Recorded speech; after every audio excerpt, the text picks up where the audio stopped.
Good evening, dear viewers, and thank you for joining us on the first edition of Mountain Echoes for this week. Tonight, we look at the Cameroon Bar Association because lawyers are decrying the delay in organizing the bar examinations by government over 10 years since it was last organized. Lawyers have taken to the court to sue the Minister of State, Minister of Justice and Keeper of the Seals on the refusal or neglect in organizing the bar examination. These, they say, the minister is supposed, according to law, to organize the exams every after 1 year, but has failed to do so. And so they're seeking the court to redress this matter. Now, we're going to be having a lawyer, the principal person who filed that matter in court to address and give us more information on that. Plus, the general health of the Bar Association and the police of lawyers in this country. We shall be having a lot to discuss on this program, which is why we always urge you to stay tuned because you learn quite a lot on the show tonight. My name is Yannick Fonke and I have two panelists present here to shed light on the Cameroon bar examinations and the reasons that could be advanced for the delay in the organization of the bar examination. Once again, thank you for joining us.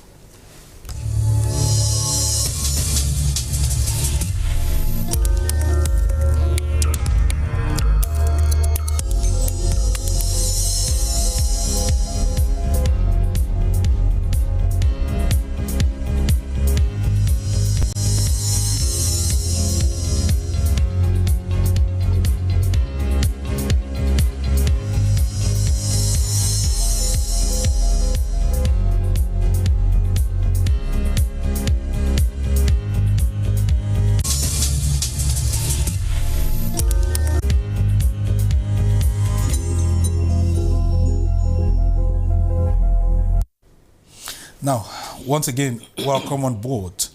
We have, like I told you, two panelists present. We have Barrister Lewis Anyang. He is a barrister at law with the Cameroon Bar and the Rwanda Bar Association. We are always honored having legal luminaries of his magnitude. And just to tell you, he is the principal person who filed the motion in court, dragging the Minister of Justice, that's the Minister of State, Minister of Justice and Keeper of the Seals, Laurent Esu, for his neglect, or should say refusal, to organize the bar examinations 10 years after. Good evening and thank you for joining us, Barrister. Good evening. The pleasure is all mine to be on your platform. Thank DMRTV channel for giving me the opportunity to come on air to talk about issues that concern the bar. Right. We're happy that you're joining us.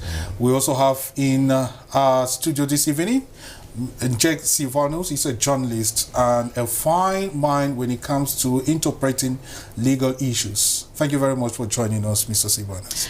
Thank you very much, Yannick. I should say that it's a difficult evening for me, given that we had one of the countries representing Africa at the FIFA World Cup. Senegal suffered a technical defeat this evening.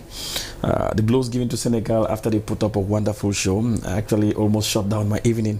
I'm wishing them strong. It's just the first match. It's true that first match of the World Cup with 2-0 defeat could be a real problem pushing you through the second round.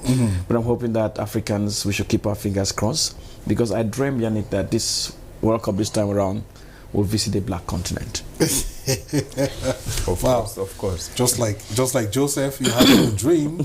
We're hoping that it materializes to a fruitful end. Now, just to indicate that we invited a host of lawyers who were supposed to be present, but for some unforeseen circumstances, we couldn't have them in the studio. But hopefully, Barrister Anyang will be articulating the issues squarely in our program tonight. Now, to kickstart our program, let us have this editorial that puts us into context on what is transpiring with regards to the dragging to court of the Minister of State, Minister of Justice and Keeper of the Seals, Laurent Esu. It is editorial with Jude Mbako. The bar examination is a bridge wherein aspiring lawyers cross before becoming full-fledged lawyers in Cameroon.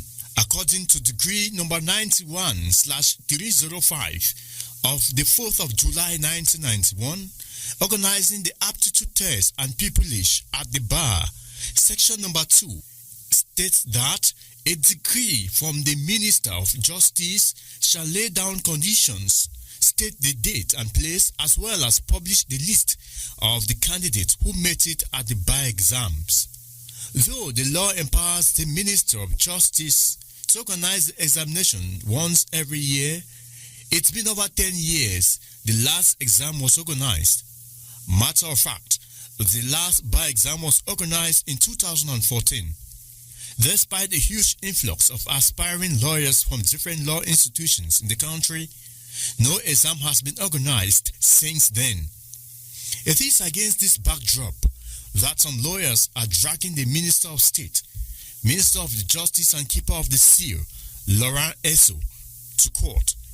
The senior government official is expected to face justice over what the complainants have qualified as a prolonged delay in launching the bar exams.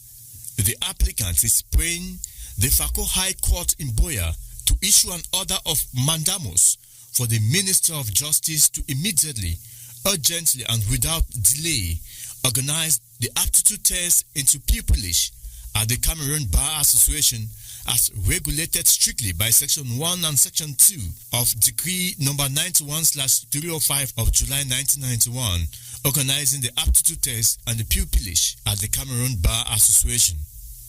He is also pleading with the court to issue an order of mandamus for the Minister of Justice to always organize the aptitude test into pupillage at the Cameroon Bar Association every year in the month of December as regulated strictly by Section 1 and Section 2 of Decree number 91/305 of July 1991, organizing the aptitude test and pupillage at the Cameroon Bar Association. He has said, and for any further orders that this honorable court may deem fit and proper to make in the circumstances of this case, in an affidavit in support of the motion noticed, a copy of which the Guardian Post has stumbled on, Barrister Ian Lewis is indicting the Minister of Justice and Keeper of the Seal for having deliberately failed in his duties to organize the aptitude test into pupillage at the bar as strictly regulated by the law. That from the above cited section of Decree number 91/305 of 4th July 1991, organizing the aptitude test and the pupillage at the bar, one can unequivocally say that the Minister of Justice and Keeper of the Seal has the obligation and duty to organize the test at the bar every year in the month of December. That as per the provisions of the above cited law, the aptitude test and pupillage at the bar is not supposed to be organized at the discretion of the Minister of Justice and Keeper of the Seal, he added. He insisted that Cameroonians are not supposed to beg or clap their hands before the minister organizes the exams. The law commands the minister to organize the exams every year in the month of December. The lawyer says it is legally disappointing and vexatious to realize that the Minister of Justice and Keeper of the Seal, who is supposed to be the forerunner and vanguard of justice, has deliberately failed and refused to organize the aptitude test and pupillage at the bar for close to a decade now. The damage caused is immeasurable.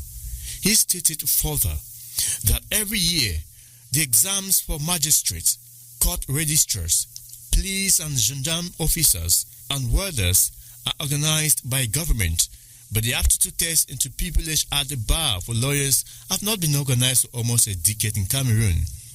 He is quoted that the failures and refuses of the Minister of Justice and Keeper of the Seal to organize the aptitude test into pupillage at the bar for close to a decade now is a serious social injustice to all law graduates who aspire to join the lawyer profession in Cameroon. Barrister Anyang Lewis, it should be said, is an international lawyer and member of the Cameroon Bar Association, Rwanda Bar Association, and the East African Law Society. He is managing partner at the Ian Lewis Law Firm in Boya.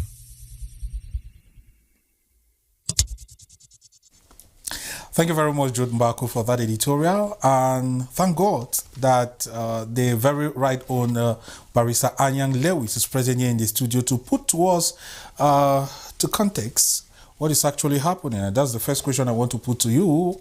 Barrister, once again, good evening, and set the record straight. Okay. What is actually happening? Well, you see, the law is very clear. The law, the 1991 law, 1991/304 of 4th July 1991, the law says that the Minister of Justice and the Keeper of Seals has to launch the bar exams every year in the month of December. But since the last exam was launched in 2014, to this day, it has never been launched. Lawyers have cried, people have cried, but the minister gives the blind eye to the situation, which is very bad. It's very unfortunate. The Minister of Justice is supposed to be the forerunner of the law, the #1 law person of every country. But in our own case here in Cameroon, the Minister of Justice does not want to apply the law. It's very clear. He should just simply swing to action, organize the bar exam as stipulated by the law that I've mentioned. But however, since the minister has failed in his duties and has not launched the bar exams for close to a decade now, that's why I took it upon myself to file a motion of notice at the Fako High Court so that the judge can order the minister through an order of mandamus for him to organize the exam with immediate effect without delay, because it's high time. You cannot imagine that Cameroonians, law graduates from Cameroon universities, they waste huge sums of money to go abroad just to attend law schools. Time and money is wasted. But however, we know only law graduates from rich families have the opportunity to go out, attend law schools, become lawyers in other countries, foreign bars, then come back to Cameroon. Then they process their files and they are sworn in. Like my case, I was fortunate that at least my parents have some money to send me abroad. If not, I would have still been in Cameroon waiting for the bar exam. I wouldn't have been a lawyer now if I was waiting for the bar exam. So I feel the plight of law graduates who don't have the means to go to law school, and their only hope is the bar exam. That's why I took it upon myself for the minister to launch a bar exam through court order. Right. So how does it work? So try to paint the picture from when you go to maybe the Department of Law. You begin your law career from the school, from Department of Law, right up to the moment where you become a lawyer. Okay, the procedure to become a lawyer in Cameroon. Right. Okay, to become a lawyer in Cameroon, normally you must have a law degree. Right. You go to a law school, university, you study law, you have your bachelor's degree in law in any university in the world. Okay, after your law degree, there are various modes in Cameroon. Either you write the bar exam, they launch the bar exam, you write the bar exam, or you go to law school, you come back. Or if you are a lecturer who have been teaching law for more than 10 years, you can make the application, they'll process your file and they swear you in. Or like magistrates too, magistrates who have been practicing also for a given number of time, they can make the application too and they are sworn in. But however, the heart of it is that the main procedure to become a lawyer in Cameroon is through the bar exams, because that's the procedure that absorbs the youth who just left university. And for so many years now, they have not launched that exam. That's why it's creating so much problems. Yes, so much problems, immeasurable. The damages caused are immeasurable.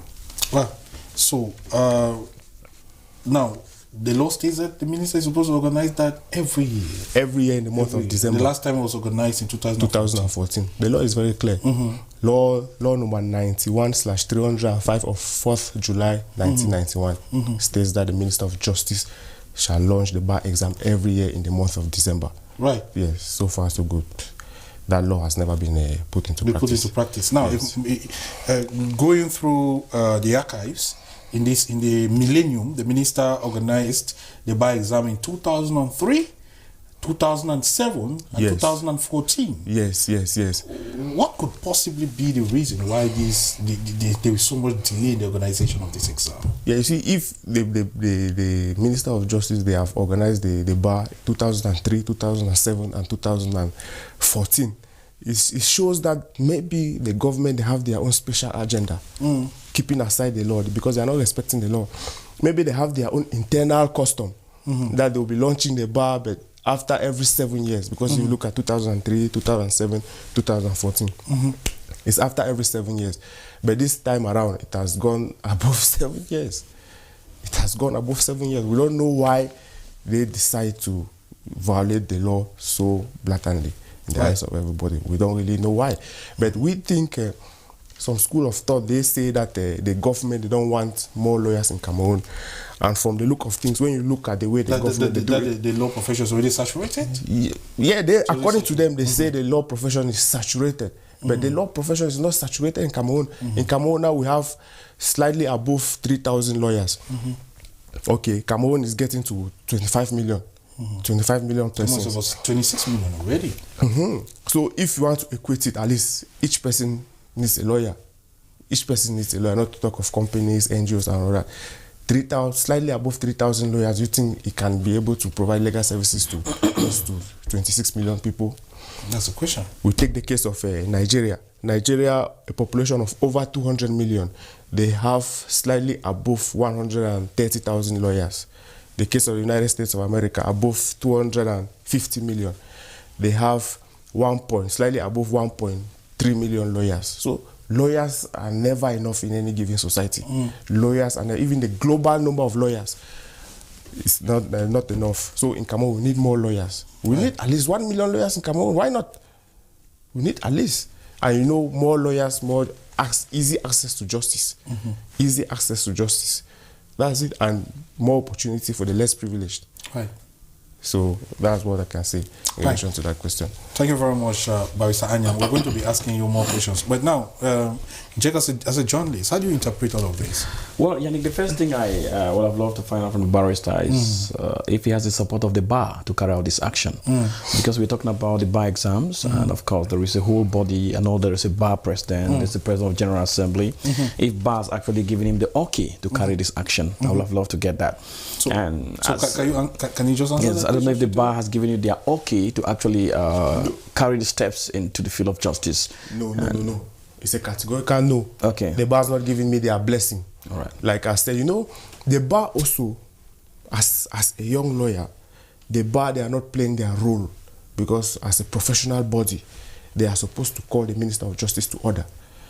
I'm not the one who was supposed to have fight this motion. They were supposed to have done that since, not even now. The bar, they too give it a blind eye, because I will not lie to you all, there are so many senior lawyers who think we don't need more young lawyers in Cameroon. That's the bitter truth. The truth is bitter, but it must be spoken. So many young lawyers, they even think we have more lawyers in Cameroon now. But on the other hand, they have money, they send their children to UK to attend law schools, America, to attend law school, then they come in, they easily get assimilated into the system. But the problem now is the plight of the poor man. Where would they have money to send their own children outside? Imagine you leave university, you studied law, you have a bachelor's degree, you have passion to be a great lawyer, but you cannot access the profession because the Minister of Justice is failing in his duty. Is that possible? So it creates a problem. It creates a problem among the youths, because the youths feel frustrated. And you know, without justice, you know the kind of problems that we can have in society. Yeah, like I said, I was lucky that my parents could send me, and other lawyers, they could send us to go outside. If my parents didn't have that money, I would have still been in the quarter. All right. Yeah. So. Yes, Yankees. Maybe I just want to get it clear, because I get a clear part. And the second thing I would have loved to know as well from barrister, you know, there are allegations. There are allegations that have different variations of the things we say, and we see them with a lot of concrete proof. I don't know if there is a document somewhere or something you can use to justify that senior lawyers don't want more lawyers into bar. I don't know if you can be able to prove this beyond doubt, that this is written here, like complaint, the notice you given the minister, which all of us can actually peruse through.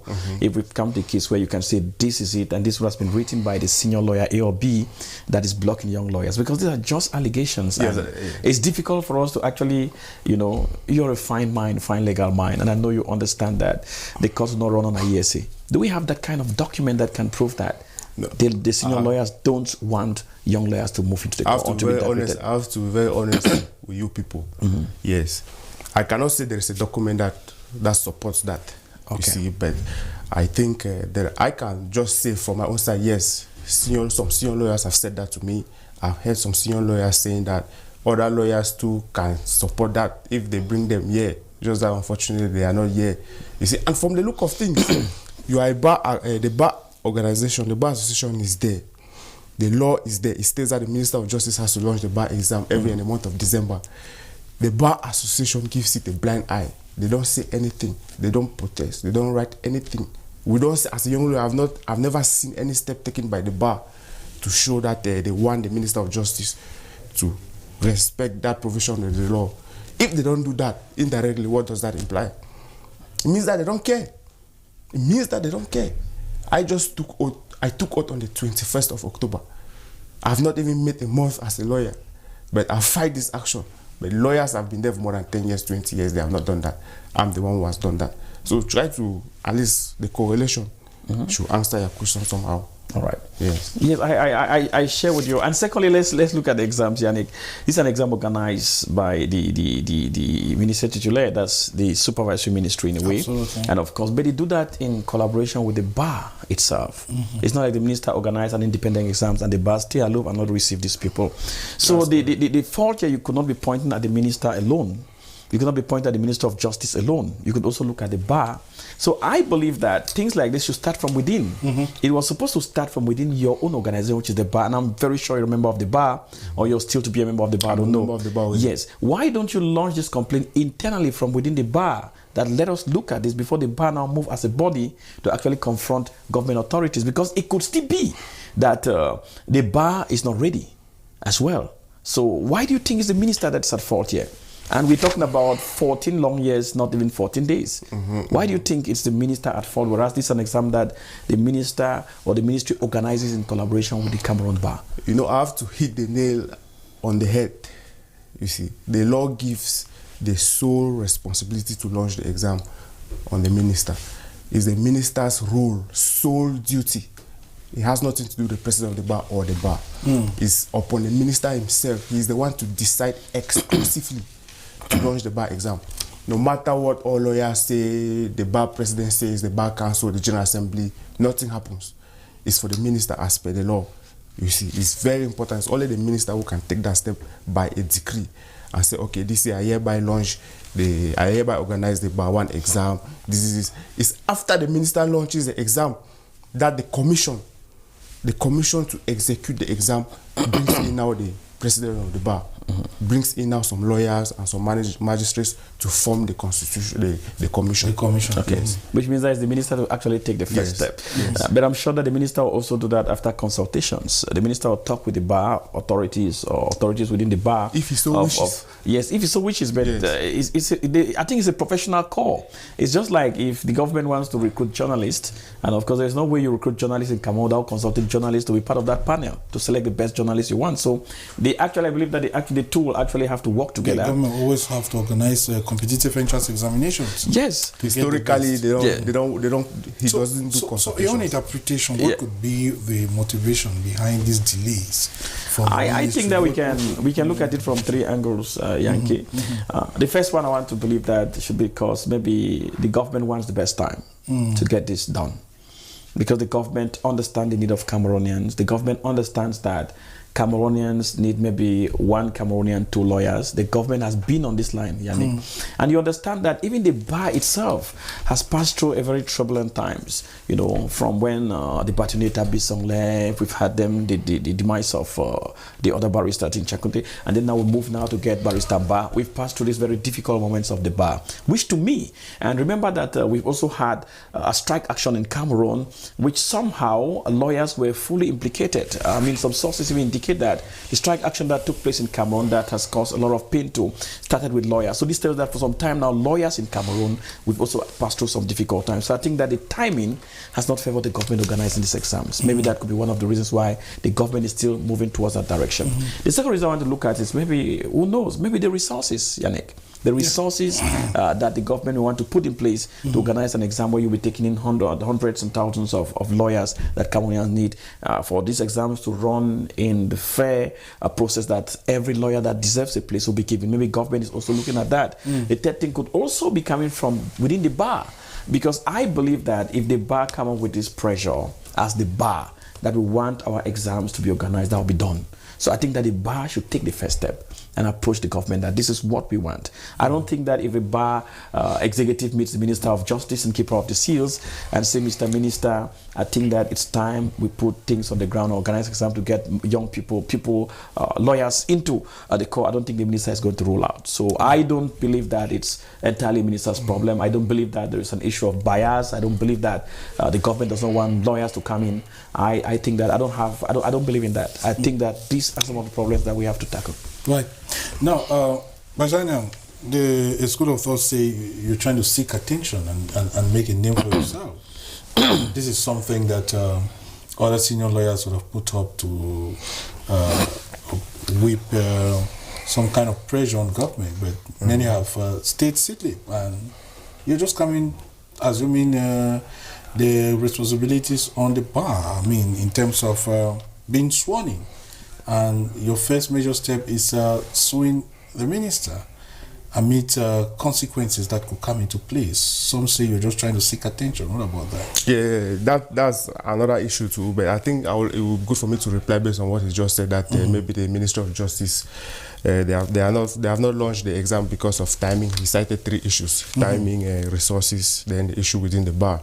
Concerning timing, I think the time is always right to apply the law. Okay. Yes, people cannot say they cannot apply the law because of timing. The timing is always right to apply the law, and the law situates it that the minister should organize an exam in the month of December. That's the timing suitable for the law. Then the issue of resources to organize the exam.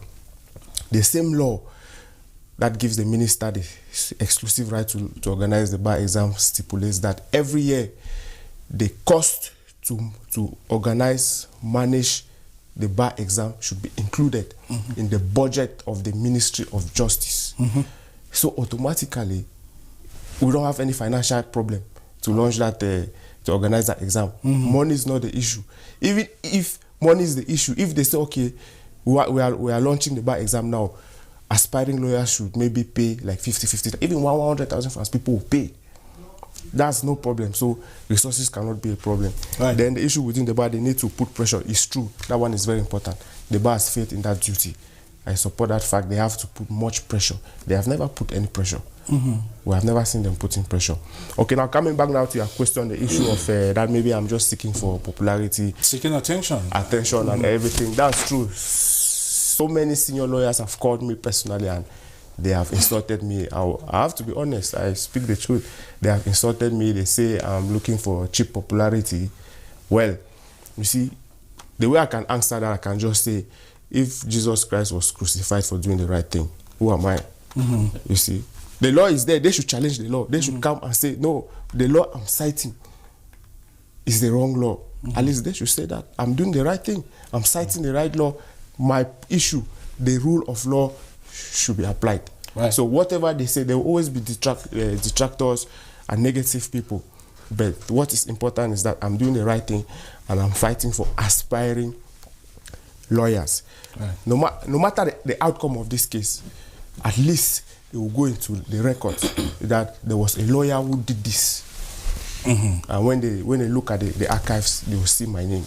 Right. Because to this day, when I try to do research, I don't see any lawyer who has really taken upon himself to fight for this. Right. So, yes. So what's your personal interest in this? Why are you so interested? I mean, you yourself didn't write the bar. So why are you making it to be some kind of an issue? And I mean, I also understand that you have some people who are behind you, pushing you to go forward and all of that. So what is your personal interest? I would like to first to say I don't have people behind me who are pushing me. I'm doing it on my own exclusively. Yes, I'm a legal practitioner. I'm a lawman. I value the rule of law, and I cannot, while reading the law, I see that this thing is supposed to be done every year. Then I give it a blind eye. So my personal interest here is that the law should be applied, justice should be done, and aspiring lawyers should have access to the profession. So I'm not being selfish. Instead, I'm being generous. Well, kids, I think let me just come here. I mean, from the way Barrister is saying, And if I follow you, Butabu, with the articulation you're giving us, it's like you don't have support from your lawyers. You don't have support from your colleagues. Why do you think your colleagues are not supporting you in this fight? Because you just said that none is behind you. Like, you just said that some are calling you and telling you that you want to go in for cheap popularity.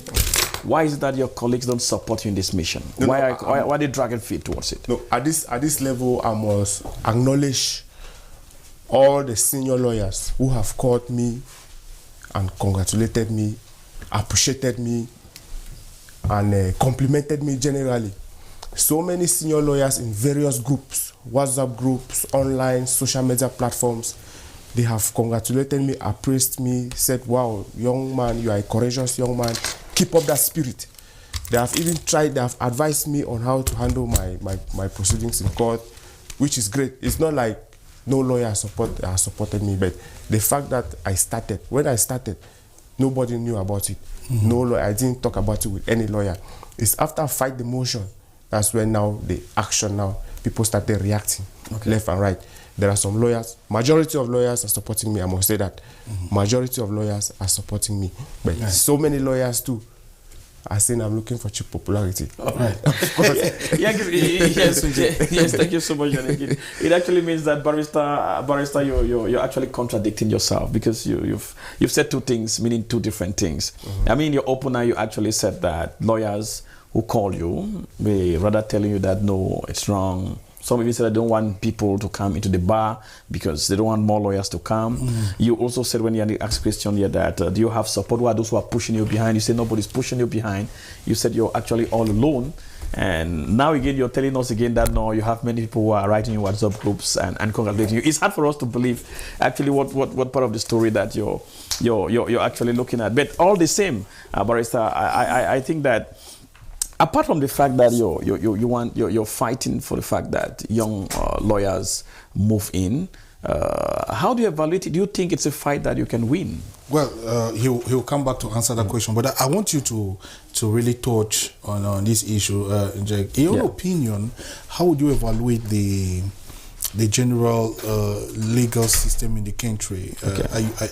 In your own honest opinion, how do you see how things pan out? Do you think that there is need for some progressive innovations, or it is just good as it is at this moment? No, Yannick, it's not good as it is. I think that we are a progressing democracy. It means that we are emerging from all fields. And Cameroon, like any country that is at the age of Cameroon and at the level of Cameroon's economy, at the level of independent civilization, will have some of these challenges, especially with the legal system, the kind of legal system we have. The first complication we have is that we work with two legal systems in Cameroon. You have the common law, and of course you have the civil law. These are two systems, one in the Francophone zone, one in the Anglophone zone, which we actually work on in our country. And another challenge that I think that we do have in this country with our legal system is the fact that very few Cameroonians, Yannick, actually take their time to even go through 3 pages of the law in Cameroon. You know, somebody said once the other day that in a group that we're just chatting, he says that lawyers make their money from poor people. In short, he said lawyers make their money exploiting poor people. Yes. Or lawyers make their money exploiting the ignorant people. You understand? It tells you that we are a society that I want to call on Cameroonians by this platform, Yannick, to take interest, to actually take interest in issues of the law. You know, you must not be a lawyer to actually pick a book and read what the law says. You must not be a magistrate to read what the law says. But I think that us as Cameroonians, to support our justice system, to support those who are making decisions in our courts, to support them achieve the goal that we all want to see, we must be part of the process. Exactly. Yes, we must take our time for ourselves, like we read the Holy Bible, like we read other books, like we read newspapers, to read the law. There's nothing wrong for you to lock yourself in your room and take your time, go through the basic laws of this country, know the do's and the don'ts. That's why they always say ignorance of the law is not an excuse. So I think that it's a process that we are into, Yannick, and I think that we are not as bad as people may think. There is justice in Cameroon. Justice at times may be difficult, may be delayed, but I think that we've also seen instances where justice has been served. And we've also seen instances where people have questioned if this is really justice. But I don't stand a better place to actually draw a line whether there's justice or not. But I think that we are progressing, we are moving somewhere, and we are on the right direction. We may not be there yet 100%, but we are getting there. Indeed, we're getting there. So, Marisa, briefly, before we take this very short break, just give us the procedure. I mean, from when you file in, how things pan out for you in court. So last week I filed the motion on notice. So the case is still to be assigned. I think tomorrow I'll go to the High Court. I will go to see the registrar to check if the case has been assigned. Then I'll know the judge will be handling the case. Then I'll have to say the hearing notice will be issued. I'll have to serve a copy of the hearing notice attached to my motion or notice. I'll have to serve the Minister of Justice in Yaoundé. Then on the hearing date, we'll appear in court. I will move the motion. Then from there, the ball will start rolling. Right. Yes. That's interesting. And do you think that, considering the system you are in, are you very sure with yourself that the minister will be served? No, the minister seems to be the boss of justice system in the country. No, you see, I'm a lawman, and as per the law, nobody is above the law. You see, the minister will be served. It's on him now to decide whether he will appear in court or not. But if he doesn't appear, there are legal effects to that. But however, for the courts to do their job, I've done my own. It's left now for them to do their job. Right. Let's see how it unfolds. Indeed. Yes. This is Mountain Echoes you're watching. We're definitely going to take this short break. We will be back to continue with the program.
Christians in the Diocese of Boya made a massive turnout at their various parishes for the triumphant procession which characterizes the celebration of the feast of Christ the Universal King.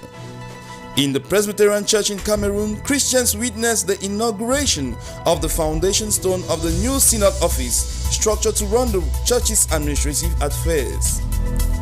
Ex-students of Regina Pacis Higher Technical College Mutengene gathered to celebrate the silver jubilee of the institution in a ceremony characterized by joyful encounters and thankfulness.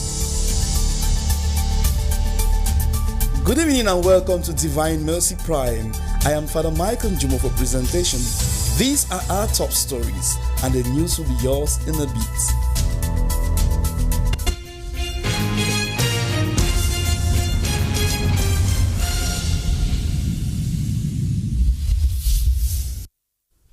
Christians of the Diocese of Boya have been challenged to emulate the servant leadership of Jesus Christ and to pray ceaselessly for all leaders at all levels. This was during a Eucharistic celebration to mark the solemnity of Christ the King at the Cathedral in Sumosopo, Sunday, November 20th, 2022. Matilda Bisson completes the story.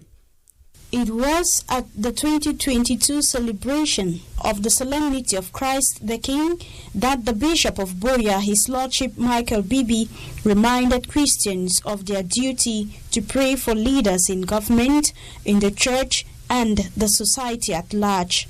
One of the things to be important we for highlight for a day like this, we'll remember Christ will be at the Universal King, and we'll get leaders and for we mindro.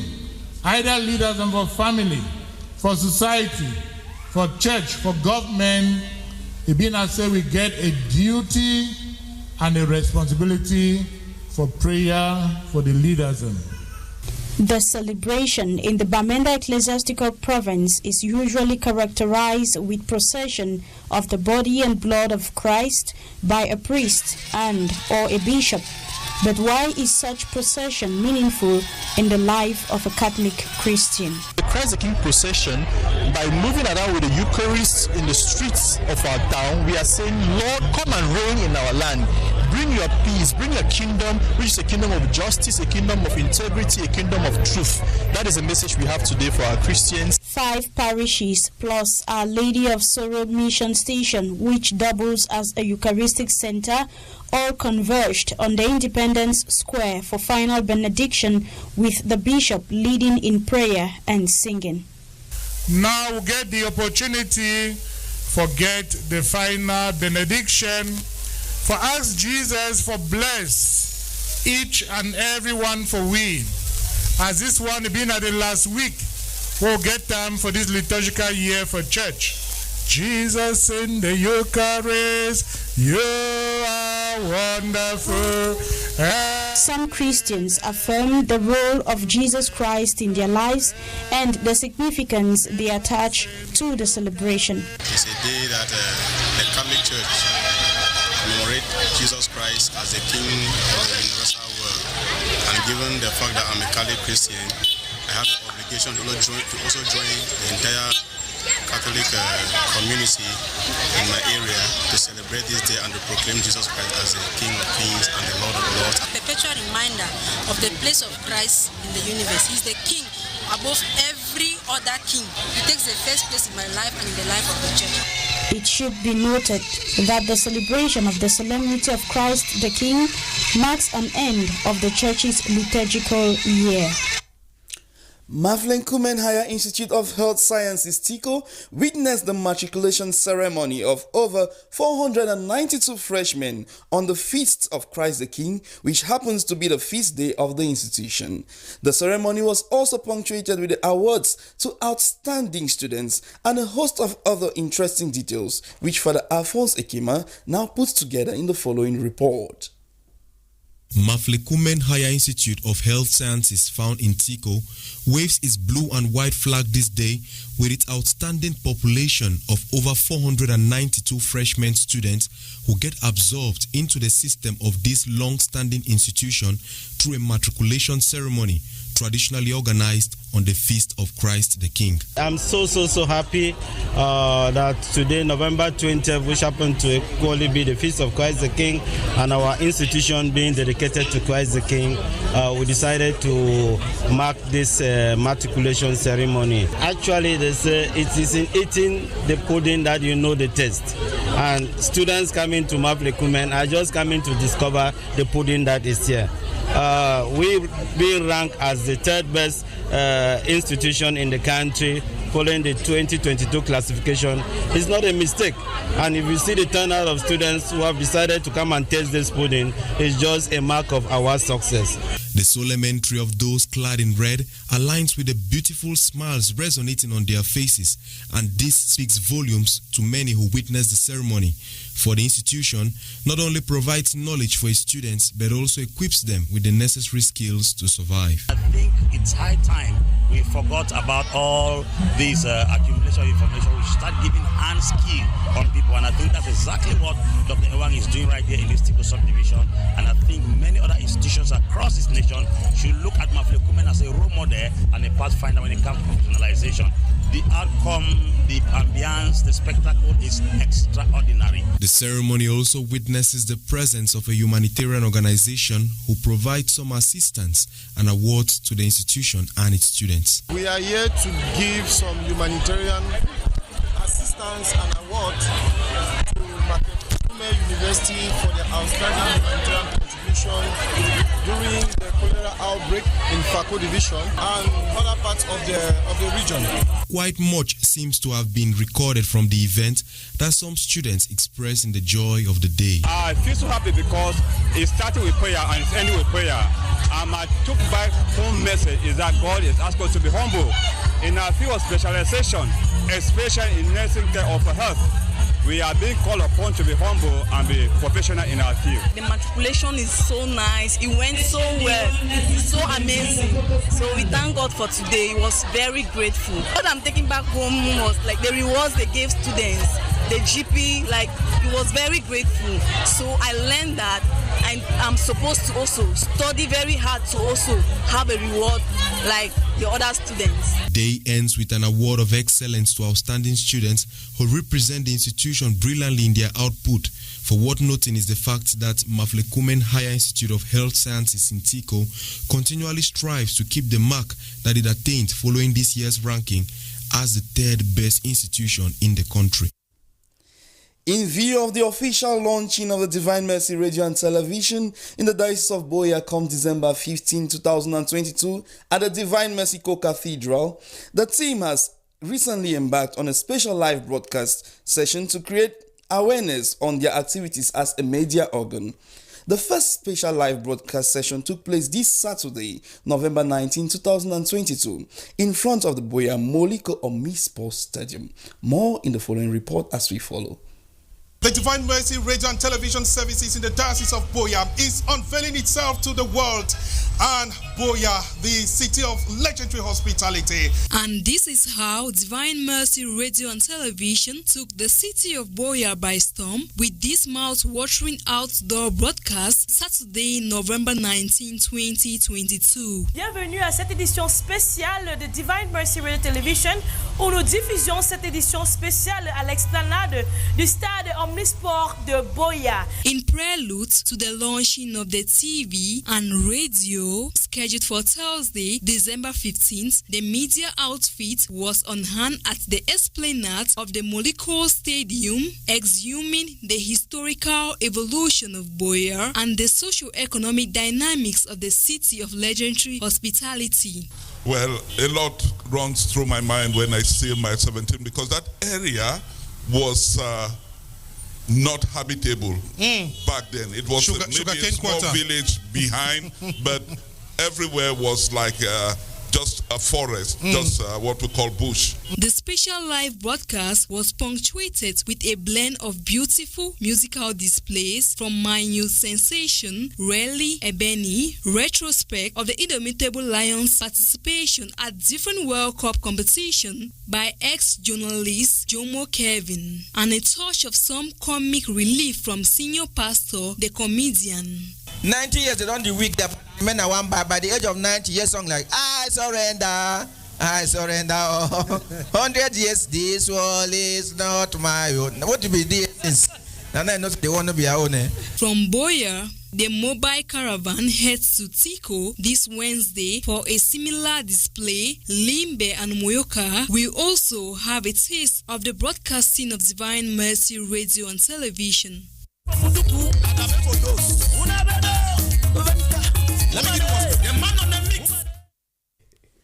Ex-students of the Regional Patches Technical and Commercial College Mutengene have been advised to remain thankful and grateful to God. The Bishop of the Diocese of Boya, His Lordship Michael Mebese Bibi, made the call over the weekend at the All Saints Parish while officiating a Holy Mass to mark the 25th anniversary of the institution. Gillian Tata Yenla tells us more in the following report. The Ex-Students Association of Regional Patches Higher Technical and Commercial College, Mutengene, met at their alma mater over the weekend to celebrate their 25th Silver Jubilee anniversary, officiated by His Lordship Michael Bibi. In the course of his homily, he encouraged the ex-students to be thankful for the marvelous things the Lord has done in their lives. We are gathered today for this Silver Jubilee celebration in order to tell everyone what the Lord has done for us. In order to tell everyone what God has used Repacor to do for us. We want to thank God for the blessings that we received, and at the same time we want to ask God to continue to bless our brothers and sisters who are still in this institution, so that they may be disciplined, they may take their studies seriously, and after their studies here, may continue to be responsible citizens in our nation.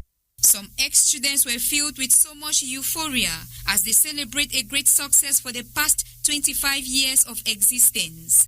So this day marks a great success for the past 25 years that the school has been existing, and with successful results that the students have been having, and we are all gathered here today to celebrate such a great event in its grandeur and make everyone happy, and to promote the institution for Cameroonians to know that we have our alma mater, which is Regina Pacis College. It's the best and best of the best in Cameroon and commercial institution in Cameroon. The prestigious institution has brought forth respectable personalities who are role models to many in the society and the world at large. This college has molded us. This college has given us knowledge, good upbringing. We have entrepreneurs found everywhere, not only in Cameroon, even out of the Cameroon, that this college has brought forth. We have we have students of moral standing coming from this college, this prestigious institution. The ex-students are ensuring that those who are still in the institution should be able to have good jobs as their superiors are gearing towards the achievement of these goals in the coming years. We as ex-students, we are engaging into ensuring that when the younger ones come up, they should be able to have their jobs. We are working hard to ensure that in some few months, Repexa as a whole should have a microfinance where we'll be able to recruit the younger ones and the exams, so to make the pride of our college. The Eucharistic celebration ended with praise and worship as the ex-students were overjoyed in thanksgiving to God for His abundant graces and boundless blessings in their lives. Christians of the Presbyterian Church in Cameroon now have a new structure to run the church's administrative affairs. The moderator, Right Reverend Funky Samuel Foba, inaugurated the new building this Sunday, 20th of November 2020. Jude Baku was there too. He now reports for us the news. The Synod office in Boya. It is the headquarters of the Presbyterian Church in Cameroon. This building, standing at the foot of Mount Fako, henceforth, will be a structural symbol of the church. The edifice is dubbed the Faith Project. PCC's moderator explains that for more than 60 years of the church's independence, it was about time the church upgrades. It was during our Golden Jubilee celebrations when the church was 60 years, 5 years ago. We realized that a church celebrating a Golden Jubilee hasn't a befitting structure to represent the church. So we decided to shelve our Golden Jubilee celebrations and just allowed it like a normal Presbyterian church day. But that burden was in our hearts, and we thought that we should give God the glory by having a befitting synod office. Clergy of the church, Christians, and administrative authorities are here this Sunday, 20th November 2022, to officially open the doors of the offices for use. During this live service at the esplanade of the Synod head office, the leader of the PCC, Right Reverend Funky Samuel Foba, reminded members of his church on the journey they have been through over the years. He encouraged them to stay steadfast to the church and avoid anything that may tarnish the PCC's legacy. He then prayed and set aside this building for holy use. Grant that this ark, now opened for the teaching, preaching, healing, and liberation ministry of your church, may always be filled with your presence and ever remain a place of humble services. The Faith Project, initiated in September 2020, is appealing to every Christian and visitor I think the new synod offices are beautiful, and I think it will move the work into the 21st century for the PCC here.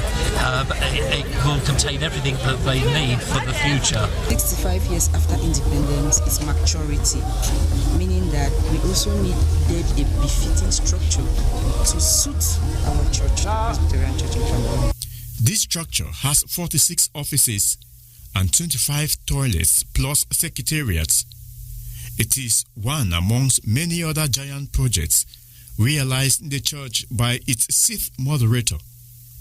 Christians say at the end of his mandate, Right Reverend Funky Samuel Foba will be remembered as one who transformed the PCC.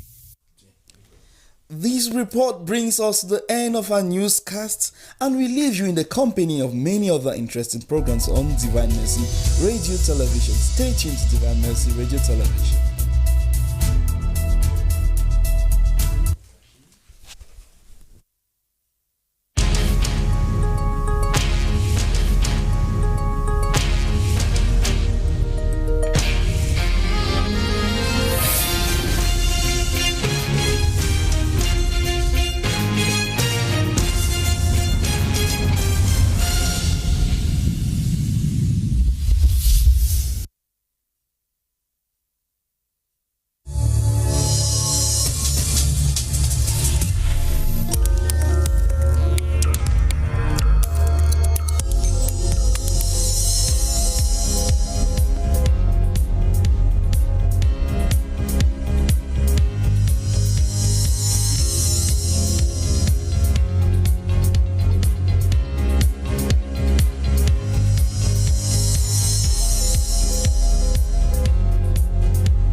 Welcome back, dear viewers, to Mountain Echoes, and we are talking about lawyers decrying the delay in the organization of bar exams. And they say many pupil lawyers, who call them aspiring lawyers, barristers, are being held down for not being able to write the bar exams. This comes after the minister last organized this exam in 2014, and lawyers have been at the backbench hoping that the exam is organized so they can be sworn into the bar and start operating full-fledged as lawyers in this country. Now we have the barrister who filed the case here with us. We're talking about Barrister Anya Lewis. He's present here and has been giving us his motive and other things surrounding the filing to courts and suing the Minister of State, Minister of Justice and Keeper of the Seals with regards to his delay in organizing this exam. Barrister Anya, we're asking you to shape for us an understanding, just in case the minister, nothing is done about it, and many say it is most likely your suit could be thrown out of court. Just in case it is done that way, do you have any other further steps you want to take? No, you know, why would a motion be thrown out of court? Well, could possibly be that there is no substance. No, there is a substance. There is a substance, and it's very clear. The law is there. The law states it's very clear what the minister is supposed to do. But however, for a case to appear in court, there are conditions precedent. I can say admissibility. When you look at the case, if it was properly filed, all those issues, the affidavit, everything will be considered. But I think so far, the motion was properly filed at the appropriate court, so there will be no need for the court to dismiss the case. Right. I don't think we'll get to that possibility. Right. Yeah. And you also wanted to adjust something? Yes. He said I'm contradicting myself. I said some senior lawyers don't want new lawyers into the profession. That's an allegation. That yes, but well, it's just this one said this here, this person said this there. Yes, I cannot back it up with any document. You see, but some lawyers, according to them, they don't want new lawyers into the profession. To them, the population is saturated. Okay, concerning now this my action. Nobody is supporting me. Nobody supported me from the start Nobody pushed me. I initiated everything by myself, nurtured everything, fight my motion. When I fight my motion now, people started getting tips of the motion. They started reacting on WhatsApp groups. Some lawyers, they are for, some lawyers are against. Some lawyers have even said the motion has no place in law. I must be frank. But you know, as lawyers, everybody's entitled to their opinion. You see, but at the end of the day, the law must take its course. So I don't think I'm contradicting myself. I'm merely just saying things the way they are, clearly. Right. Yes. So what's your own assessment of the legal system in this country at the moment? In this country at the moment? Right. You see, Cameroon is a great country, I must say that. It's my country. I love Cameroon. I can never live out of Cameroon now for more than 3 months. Never. And considering the legal system, we have great laws. We have the best laws, honestly. Right. But the problem in the judiciary in Cameroon is corruption and application, then enforcement. You see, when it comes to application of the law, even the motion of fight, it borders on the application of the law. The law is there. You know, having the law in the books is one thing, then application of the law is something else. And the highest point of the law is application. Once there is no application, there is no law. Although the law may be on the books, but the problem in the judiciary in Cameroon is a lot of corruption, then rampant corruption, then application of the law. If, let's say, the application of the law in Cameroon were at least, let's say, 90%, then the judiciary in Cameroon will be great. Right. Then judges too, yes, we have great judges, but they are not, majority of the judges are not really independent. They don't think, they are not independent. Right. Yes, and they are, yes. Right. Interesting. Compromise, yes. Interesting. Now, Jake, moving forward, this allegation is coming in the wake of we got it over 300 lawyers stranded in, I should say, aspiring lawyers, people stranded in some schools, law schools out of the country, Rwanda being one of them, citing the fact that they've not been able to have the originals of their certificate so they can write the bar exams in those countries. Why is there a sudden delay? I mean, could we point fingers at some angle to be the delay in attending to this? Because it's been a growing concern, even from concerned lawyers and so on and so forth. Why is there this kind of delay? Where do we point it at? Well, I think that we've talked about this before, and I think that the delay, like I said, you begin always from within. Charity begins at home. The lawyers themselves, the senior lawyers, the Cameroon Bar Association is supposed to take a lead for this fight. I mean, the entire bar of Cameroon is supposed to actually play a key role in making sure that these issues are addressed. Remember when Cameroonians, lawyers clamor for a common law section to be created at the School of Magistracy, that's ENAM, that has been put in place because they united as one bundle to stand for that. I think that have been this call by lawyers that we should have a law school in Cameroon, which I think that the government is also addressing that. At one time, when the rumor became so wild that we heard that it will be created at the University of Boya, but of course, for some time now, we've not had much development in that line. But I think that the government also have that as well in place. Yannick, one thing we should understand is that we are a very young country. Right. Cameroon is not up to 70 years old. We are a young country, a young democracy. We are a bilingual country, working with two systems, the English system and the French system. We are a country that is actually emerging, you know. Some of these challenges will always be there. But I think that the best way to tackle challenges that has been proven beyond doubt is when people are united and see what's right and they go for it. This is Barrister here with us who is actually filing and of course call to order in court. And he has said here in his own words that not all the lawyers are with him. He has said here in his own words that some are not with him, some are against it. He has said here in his own words It tells you that unity even on this aspect is not there, even within the core that is supposed to protect interests like this. So I think that this will be addressed with time. We all know that most of our lawyers here, some of them study out of the country, in Nigeria, Sierra Leone, today we are on Rwanda and all of that, some to go through our normal universities, the University of Chang, the University of Boya, the University of Yaoundé 1, Yaoundé 2 and all of that, and they come out and pass through the context of their bar exams and they become sworn in as lawyers. So I think that these problems will be addressed, Yannick. There is no need crying too much over it. It will be handled. It will be handled in the air, but I think you're saying that Cameroon is still a young country. Cameroon is one of the biggest countries in Africa. Look at small countries like Gambia and Rwanda. They have their law schools. Those are very small countries. That brings us to the next question. Yeah. Is there a need for the opening No, of but the law you school talk in this about that, country? Yankees. Let me just come in. He has mentioned too. You have mentioned the Gambia. The Gambia is an Anglo-Saxon country, and by the Anglo-Saxon tradition, you pass through a law school.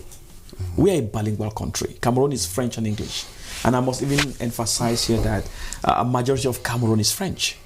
Majority of Cameroon is French. Correct. So you cannot compare us and the Gambia. You cannot compare us and Sierra Leone. These are strictly English countries. Rwanda, yes. Rwanda was French too. They just switched. In fact, they are Rwanda, after the 1994 genocide, after the genocide in 1994, Rwandans suspected that the French and the Belgians had a hand in it. Yes. And that's why Rwandans shifted their policy from the French and moved towards the English. Okay, they changed even their language, even the schools, and that's why we can today go there and study law. So these are pure Anglo-Saxon countries. We are a bilingual country. And don't forget that Cameroon is making a lot of progress on these fronts. That's why we belong to the Francophonie and we belong to the Commonwealth. So according to you, that's the progress that Cameroon is making. No. That's enough progress according to you because we belong to Francophonie. No, when I say make progress in this direction, I'm just trying to say that we should not compare countries. Realities of Gambia is not the reality of Cameroon. We're a diverse country. Gambia is a Muslim country. You see, at the end of the day, we must not have law school. But the law says that the bar exam should be launched every year. That is enough. Yeah. It doesn't mean that we must have law school. But they should launch the exam every year. Simple. But now, it brings us to another question. Just in case there was a law school, would this law still be applied if there was a law school in this country? No. I don't think so, because if there were a law school in Cameroon, normally when you finish a university, you just apply to be admitted into the law school. You finish the law school, they swear you in like what is happening in Nigeria, Gambia. It will be very simple. The minister will no longer have that power to organize the exam. No. Everything now will hang over the law school. So, in your honest opinion, what is stopping this country from having a law school? Yeah, I cannot really say clearly on that. He said that Cameroon is bijura, is bilingual bijura. That aspect too is conflicting interest, you see. But our stakeholders, especially the Minister of Justice, our legal stakeholders in the country. They don't really see the need for a law school, honestly.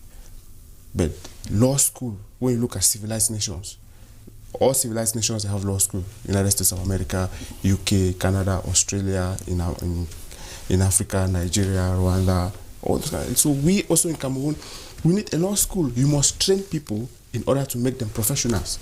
Even the bar exam is not enough to qualify someone as a professional. Okay. You write a bar exam today, you are a lawyer. Where were you trained as a lawyer? Keeping aside a bachelor's degree. The law school is a professional school for lawyers and judges. That's the Anglophone culture that we inherited. Okay. Even if, yes, Cameroon is bilingual, right from after independence, given our disparity in cultural disparity, normally at least we will have had our law school because we are under the Anglophone section. We inherited the Anglophone legal system. Yes, we should have our own law school. If the Francophone want to do their own thing across the Mongo, that has to do with them. But at least we are used to law school. But at least respect the text. The text say that organize the bar exam every year. At least that is a minimum package which we think will go a long way to at least solve the problem. Right. Okay. Now, Jack, how would you qualify the activities of lawyers in this country? How much are they participating in gainfully assisting the masses as per defending the law and advocating for peace and justice, or justice, I should say, as their work is. What is your own general appraisal of the activities of lawyers? There's a wide saying that says that three professions make up the society. You have lawyers, you have teachers, and you have doctors. So these are three people that you can't really do without. Mm-hmm. And I tell my friends always that you should have three friends, at least. If you cannot have four, have three. Mm-hmm. You should have a lawyer who is your friend. You should have a medical doctor who is your friend. And possibly you could have a security officer who is your friend. These three people, you need them every day in our everyday life. Talking about what lawyers do for Cameroon, I think that lawyers have been at the forefront of this country's development. Okay. There is no profession I respect in Cameroon than lawyers. If we had no lawyers, even teachers, I think I put my finger first for lawyers. All right. Because the lawyers in this country, given the conditions which they work under extremely difficult conditions. But they still struggle to survive. And they still struggle to move to court, to defend clients. Clients at times that know nothing. A client that you have to direct him from what he says in court, possibly from how he stands in court. What position he should stand, when he should sit. Even if you to say as the court pleases, the lawyer has that duty, because most of us Cameroonians are extremely lazy people. We have not taken our time, like I said earlier, to even read through the lines of the law, to understand these basic principles. So it gives the job entirely to lawyers. I doff my hat to them, Yankee. And secondly, if you look at the progress that our country has made, especially in the field of democracy, when we talk about multi-partyism in Cameroon, talk about democracy and other aspects in Cameroon, lawyers have always been on the forefront. You think of the Akeremonas, think of the Professor Maurice Kamtos. They're all men and women who pass through the legal field, who are making a difference in advancing our country in this field. Yeah. But that notwithstanding too, I think that like any other profession, you have good lawyers and bad lawyers too. You have some lawyers who people say put their interest first. When it comes to what touches lawyers, lawyers are united. You don't bend them. When it comes to what is not within the lawyers, some people say no, you don't find them participating with their hearts. They may participate with their pens, but not their hearts. For example, when the Toleti was auctioned, and of course in the way that it was auctioned, which many raised a lot of eyebrows, our poor mothers who were working there and our poor fathers, some did not receive pay, some did receive their pensions. They even come at one time right around the labor office in their numbers. We didn't see lawyers come out. We didn't see lawyers come out in a case like this to defend their interests. We didn't see lawyers come out. Lawyers, like journalists, they're the watchdogs of the society. Lawyers, if we have elections today in Cameroon and people say they're not credible, and look at lawyers. Before Obama came to power, we're told that about 3,000 to 14,000 lawyers were mobilized for Obama, candidate Obama in the US. They were there to watch, to pick aspects of the law, to point and to make sure that the final product is done through the course of justice. I think that our lawyers, whom we love so much, will have to come out of this and try to start working for the masses. Right. Because Cameroonians that we are, we look up to you guys. If there is somebody, many people look up to lawyers. People believe they're intelligent. People believe they master the law. People believe they can direct people towards the right direction. And that's why in most developed countries, if they have 50 presidents, 40 will be lawyers. 40 will come from the legal bench. So I think lawyers, we cannot underestimate what they're doing for our country. They're doing well. I just want to add that, like Barrister was saying a while ago, talking about the law school. Those in the medical field, they have their school. Okay. When you go to QS and you leave QS, nobody question you. You become a doctor. When you go to the University of Boya, the department there, you become a medical doctor. Yannick, when you graduate from ASMAC, in Yaoundé, you become a full journalist. When you graduate from GMC department, you become a journalist. Lawyers don't need a school where you graduate to become a lawyer. It should not be graduating the degree and go in the chambers for 1 year, 2 years, and some have been there now for 14 years before they come. So I stand with them in that quest, that they need a law school. I support that claim. But where I don't think I share much is for lawyers to think that they must achieve everything they want through pressure.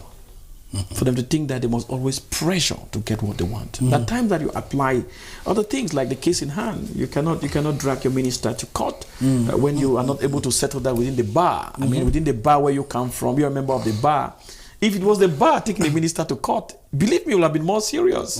So but if the bar cannot do that, No, but you're within the bar. You're within the bar, and you have a possibility to talk to the bar. I mean, if you talk to the bar president, the president of the bar general assembly, and other executives of the bar, I don't think you can talk to them. They're your colleagues.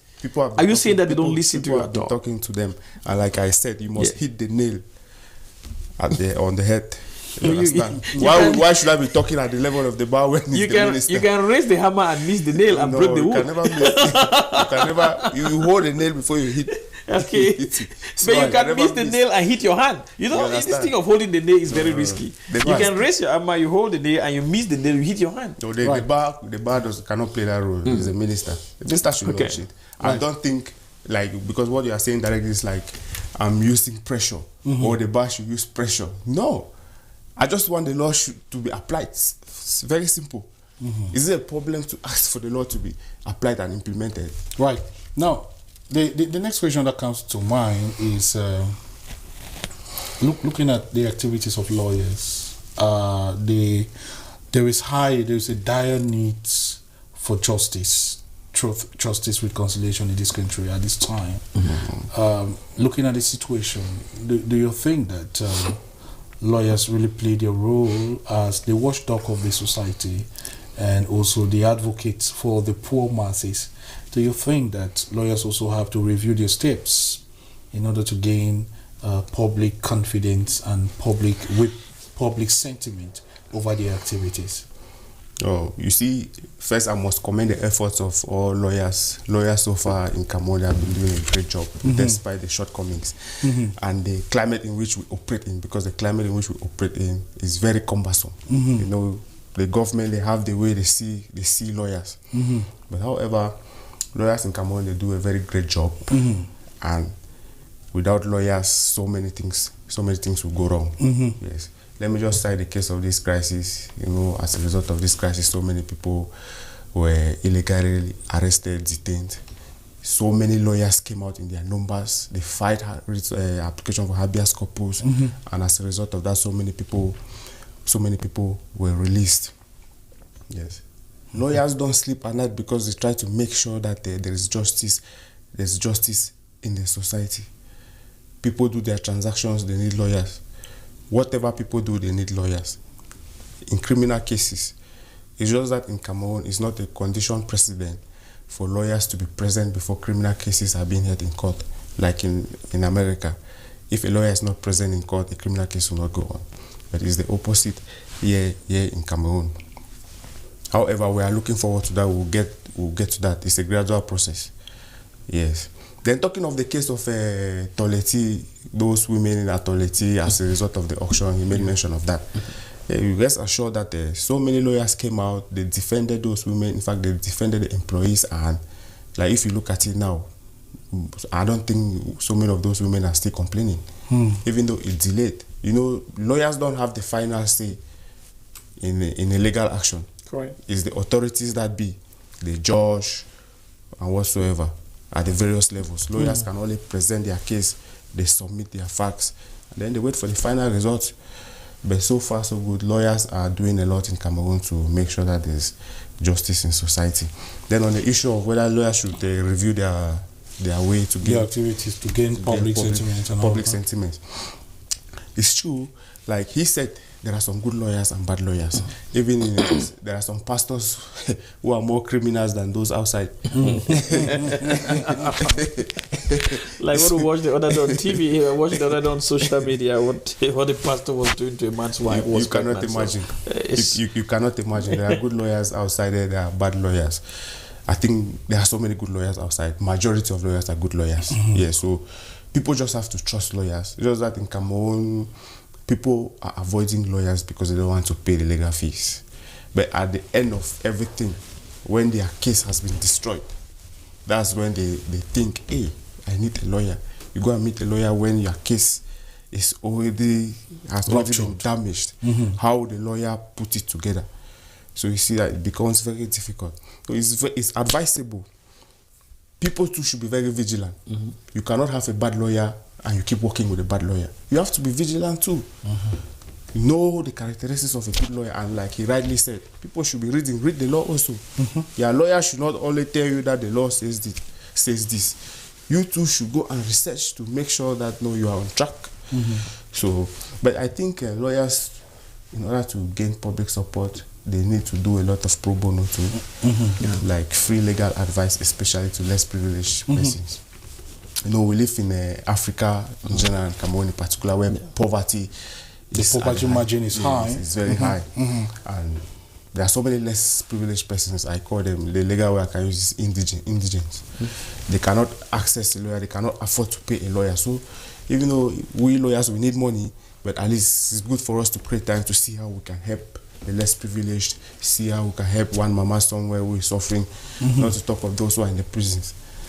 Let's assure there are so many people in prisons now who cannot have access to justice because they are not from a good family, they don't have the resources to get a good lawyer to defend them, and all those kind of things. And I think if lawyers they dedicate more time on doing pro bono work, they will gain more support from the public, and the public will support them. I know the lawyer profession is a noble profession, you see, so but we have to live up to expectations to back it up. To gain the public support. Yes. Right. So, Interesting. If you're just tuning in, you're on to Mountain Echoes, and we are beaming live from DMRTV here in Boyam. We're talking about the cry of lawyers who say government has delayed in organizing the bar examinations and has left many pupil lawyers, who call them aspiring lawyers, on the fence, hoping that someday they enter into the bar council, that is if they are being sworn in after writing the examinations. Now let's look at we understand that this country is made up of 3 systems of governance: the judiciary, the executive, and the legislative. The 3 good arms of governance in this country. And what is your own appraisal on the level of activities between the judiciary and the executive? For example, the Minister of State, Minister of Justice, and Keeper of the Seals plays the role of the executive, but he also has some role that he interferes into judicial affairs and all of that. So what's your own appraisal of the thin line relationship between the justice, or rather the judiciary, and the executive? I think that everyone is playing their role. I think that they are perfectly in their roles that they call up to play. You know, Yannick, most of us talk from outside. Most of us have never been to court. Most of us have never had issues and get to court and understand how it works. And it's unfortunate that because us as Cameroonians, we enjoy drinking by the road, talking by the road, talk about class quarters politics, which could be very different from the reality. I think that I've had the privilege to be in court so many times, to attend court sessions, even if I'm not concerned, just to understand how it works. The dynamics. How does this work? And also, if I had a case with the police or so, to understand how it works, to also learn. You know, we keep learning every day.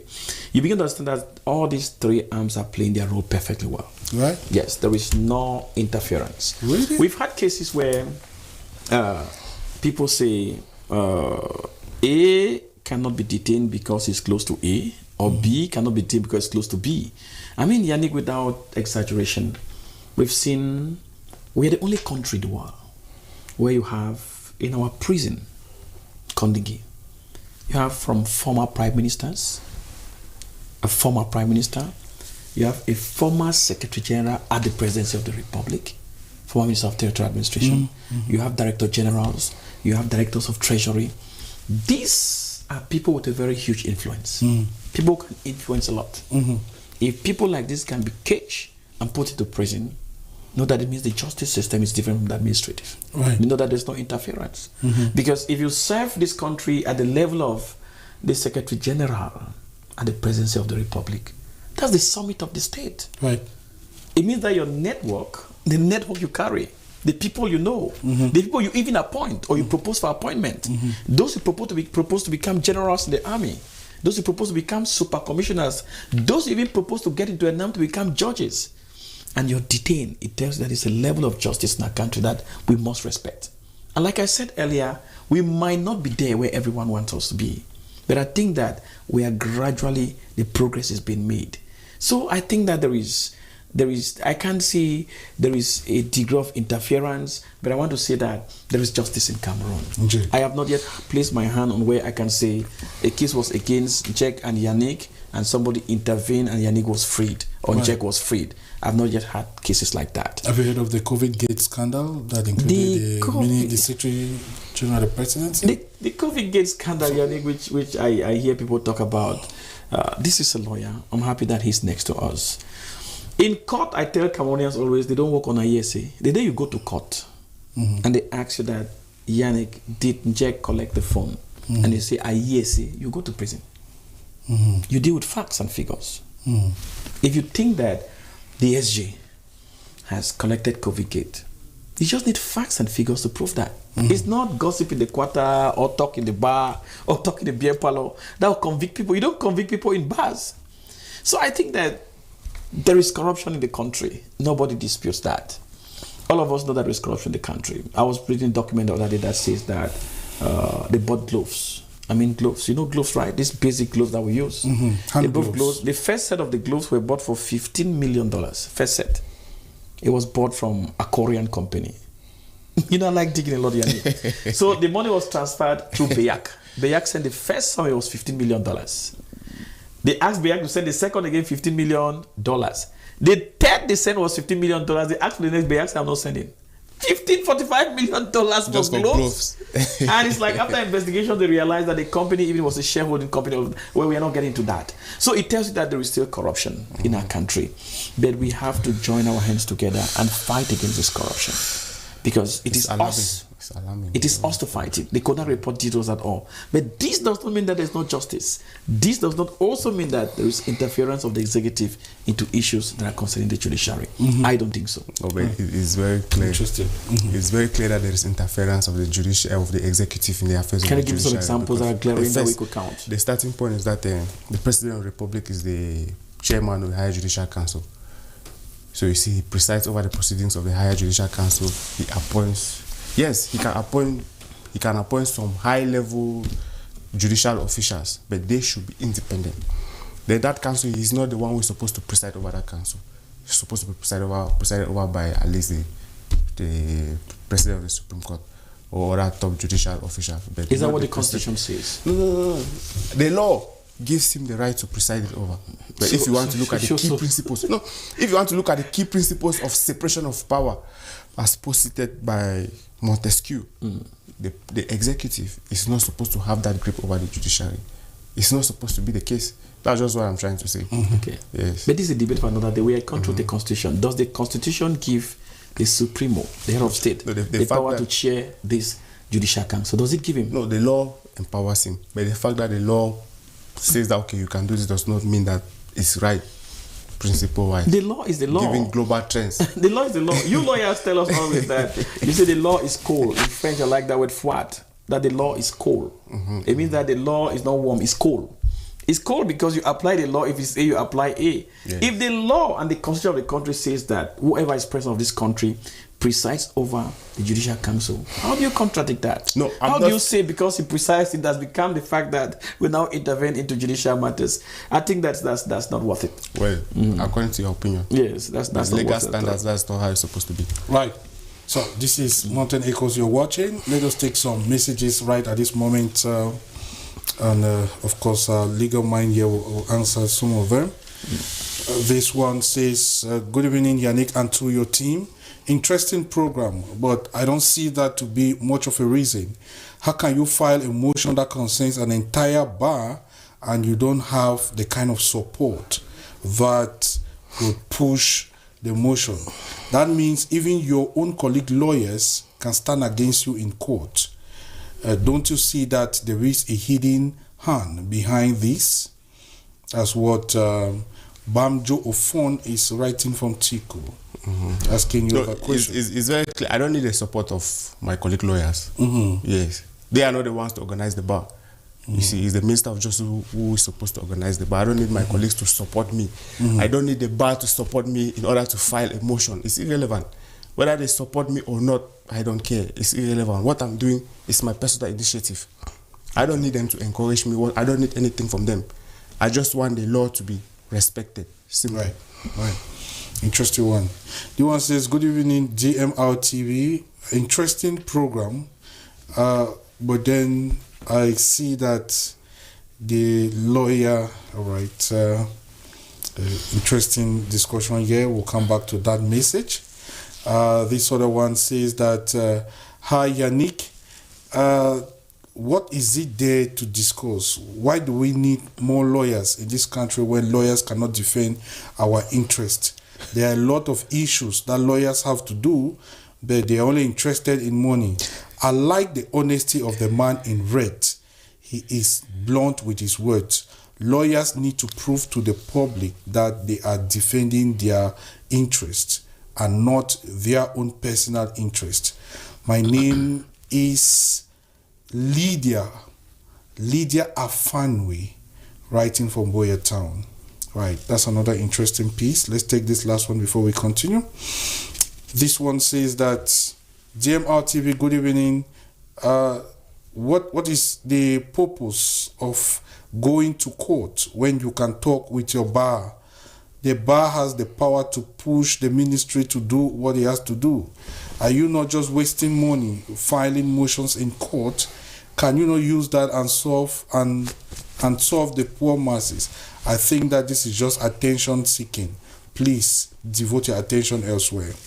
Well, lots of encouraging messages. People. No, they are encouraging messages. People are entitled to their opinion. I'm a lawman. Anything. What's your take on this? People are free to criticize me. You understand? They are very free. I'm not that kind of person that say, oh, this person is against me. No, it's a part of the democratic package, and I like it when people insult me, they criticize me. It shows that I'm doing the right thing. You understand? So he said that I will have used the money to do something better. You see, did you actually file with some money? Yes, of course. How much money? I paid 18,000 francs. That's close to 20,000. 18,000 something, yes, for that motion. But the money is irrelevant. It's irrelevant. Okay. The money is irrelevant. You see, I'm sure he's not a law student. He's not a law graduate. He wouldn't have been talking like that. You see, if you don't have a problem, you know, if you don't wear a shoe, you don't know where it pinches. You get it. So that is, he's entitled to his observations, but I think I'm doing the right thing. I cannot talk with the bar. Why should I talk with the bar when? Why should I talk with the bar? People keep thinking I should talk with the bar. Why should I talk with the bar? Okay, let me say I go to Yaoundé, I meet the bar president. I say, Mr. Batonnier, bon, dans cette affaire, toi-même tu regardes ça comment? They are supposed to launch the bar. What will he do? But there's discussion on the ground that the bar president is already in talks with the minister to say that you have these bar exams organized sooner than later. The bar Did president, you make such consultations to find out if things are really moving towards that direction? I did not do any consultations in that regard because I don't think they would have been necessary. The bar president and the bar organization, like I said, they can only put pressure on the minister to organize that exam. They can do consultation, lobby the minister, put pressure, or maybe protest or take back council resolutions to try to force the minister in one way or the other, but they cannot do nothing. It's the minister to take the decision to organize the bar. So why should I be talking with the bar?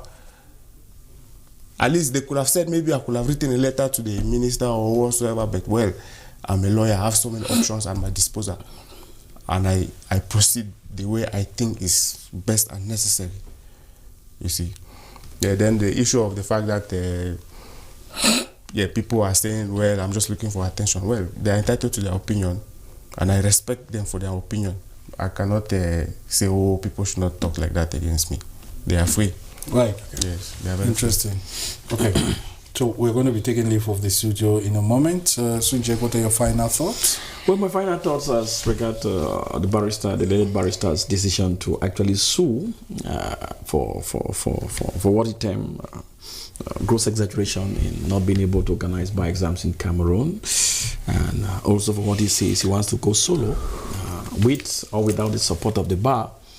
Just like one-time American President George W. Bush once said, America will attack Iraq at the time of its willing, with or without the UN Security Council. Yes, America attacked Iraq.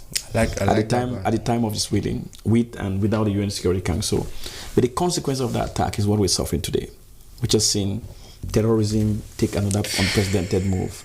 The consequences we've seen is the fact that Iraq has never been in peace since after George Bush actually invaded Iraq. The consequence we have seen is that thousands and thousands have died.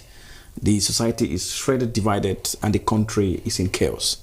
Till date, we're talking about almost 20 years after, we're not able to find peace because he took that decision. He said, and I quote, America will attack Iraq at the time of its wedding, with or without the UN Security Council. And we are seeing the consequences today. Iraq has never been stable. So Barrister has also taken his decision today. Barrister will fire for this motion with or without the support of the bar of his colleagues. So let's wait and see whether I can. I can only. From my own perspective, I will not say that I'm going to war. Yeah, like the case of America. I'm just trying to tell you consequences of actions we take, especially when we take actions solo. On the fact that we can go alone all along. It's good at times to dare, but of course, Barrister, I want to wish you well in this fight. Thank you. And I think that we're crossing our fingers crossed. But if my opinion were to be counted, I think that the fight should begin from within the bar. Let the bar fire this motion. Let the bar stand for the other lawyers who are coming to relieve them of duty, get them some rest. So I think that it's a choice. Away from that, Yannick, I think that's my concluding statement for tonight. Thank you so much, Jack Sifanos, journalist here in Boya. Barrister, what are your final thoughts? What I'll say finally is that they say it's never too late to do the right thing. So I hereby appeal on the Minister of Justice, keeper of the seals, to do the right thing. The law is very clear, and it's always good to be on the side of the law. And right now, the Minister of Justice is not on the side of the law. The law is completely against him, but he can fall back on the side of the law and do the right thing and launch that exam. The law says in the month of December of every year. Thank God, next month is December. So I'm looking forward to wake up in the morning and maybe hear that the minister has organized the bar exam. So if he organizes the bar exam now, you're going to stop your... No, if he organizes the bar exam immediately, I'll withdraw the motion immediately. All right. Of course, because he has done the right thing. Right. Yes. I promise you people that. This seems to be a highly calculated event, because it's clear that maybe the minister will have to launch, and when the minister launch, will mean that this pressure has served its purpose. And next month is December. We'll have to pop champagne if that is done. Yeah. I will personally write a motion of support to the minister if he organizes the exam. All right. You understand? It's all about respecting the law. I'm a lawman. Interesting. I'm a lawman. I should always stand on top of the law. On justice. Yes. So if it is done in January, you will not. Or this December, I will go. If December passes and it's launched in January, if December passes, so it will only be next year. Next year in March or January, you will the case fight. Based on my motion, the court should order him to organize the exam with immediate effect. Okay. Because he has not done so for close to a decade now. So he should do that with immediate effect. Okay. However, if he organizes the exam while the action is still in court, I will withdraw. Okay. You know, claim some charges and damages. No, I don't need the damages. I don't need the charges. I don't need the charges. No. For the 14 years that it has not been organized, you're not going to ask the Honorable Minister of Justice and Keeper of the Seas to pay some damages of 14 years of trial. No. You people have read my motion, the supporting affidavit. There is nowhere on it I'm stating that he should pay me damages or compensation, whatever. I don't need it. Okay. I just want the bar exam to be organized. That's all. I don't need damages or compensation to do with it. Okay. Yes. All right. Thank you very much, gentlemen, for honoring our invitation and sharing your own opinion and shedding light on this very topical issue. We do hope we fulfilled your taste, dear viewers, those of you who have been following all along. That is where Mountain Echoes ends tonight. Thank you very much for watching. We'll be together again tomorrow. I am Yannick Fonke for presentation, and I had as guests on the program tonight the senior learned barrister, I should say, Barrister Lewis. Barrister Lewis Anyang is a barrister at law here at the Cameroon Bar and as well the Rwanda Bar Association. We had also Jake Sivanos, who is a journalist here in Boya. We had Kindness Guang at the machines, as well as Etienne Tasofap, who manned the production end. Good night.